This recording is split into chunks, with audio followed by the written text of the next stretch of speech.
அமெரிக்காவில் அதிபர் ட்ரம்ப் கலந்துக்கிட்ட ஒரு ப்ரெஸ் மீட் இல்லை, ப்ரெஸ் சம்மந்தப்பட்ட உங்களுடைய ஹோட்டலில் சந்திப்பு. அதில் ஒரு துப்பாக்கி சூடு. துப்பாக்கி சுடப்பட்ட நபர் வந்து பார்த்தீங்கன்னா நாசாவில் வந்து அது ஒரு இன்ஜினில் வந்து ஒர்க் பண்ணவர். 2 ஜெட் இன்ஜினில் வந்து அதுக்கு ஆய்வாளராக ஒர்க் பண்ணியிருக்காங்க. 2024 வரைக்கும் வந்து ஒரு ப்ரொஃபஸராக இருந்திருக்கிறாரு. அது மட்டும் இல்லாமல் கமலா ஹாரிஸ் அவங்க அந்த தேர்தலில் நிற்கும்போது அவர்களுக்கு வந்து டொனேஷனும் கொடுக்கப்பட்ட ஒரு நபர். பேசப்படுற பொருள் என்னென்னா அவர் வந்து மிகப்பெரிய அறிவாளிங்கிற மாதிரி பேசப்படுற பொருள். ஆனால் துப்பாக்கி சூடு நடந்திருக்கு.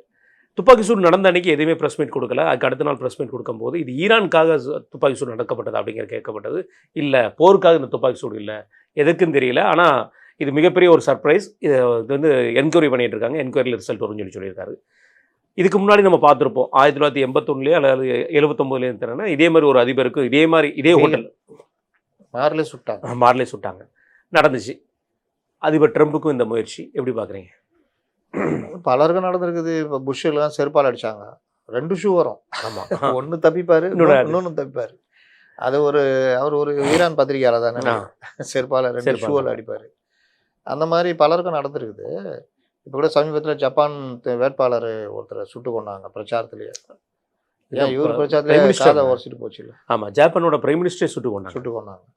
அதனால் இது இந்த காலத்துலலாம் வந்து பாதுகாப்பாக இருக்கிறதுலாம் ரொம்ப பெரிய விஷயம். கருணாசிரியர் கூட்டம் பிரச்சாரத்திலேயே கொல்லப்பட்டார். அதனால் அந்த மாதிரி அதுக்கு பின்னாடிலாம் பல சர்வதேச சதிகள்லாம் இருக்கும். இந்த மாதிரி நம்ம ராஜீவ்காந்தி கொல்லப்பட்டதுக்கு அடிப்படை காரணமே இந்தியாவுடைய ஸ்திரத்தன்மை இல்லாத ஒரு அரசியல் இதாக மாறணும் அடிப்படை நோக்கத்தில் தான் ராஜீவ்காந்தி கொல்லப்பட்டார். கருவிகள் வேணால் வேறு யாராக இருக்கலாம், கொல்லப்பட்டதுடைய நோக்கம் அதுதான்.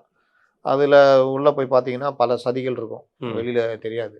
அப்போ அதுக்கு பிறகு ஒரு ஸ்திரம் இல்லாத அரசு தடுமாறுச்சு பார்த்தீங்களா? ஆமாம், 91 2004-5 வரைக்கும் ரொம்ப மோசமாக போச்சு.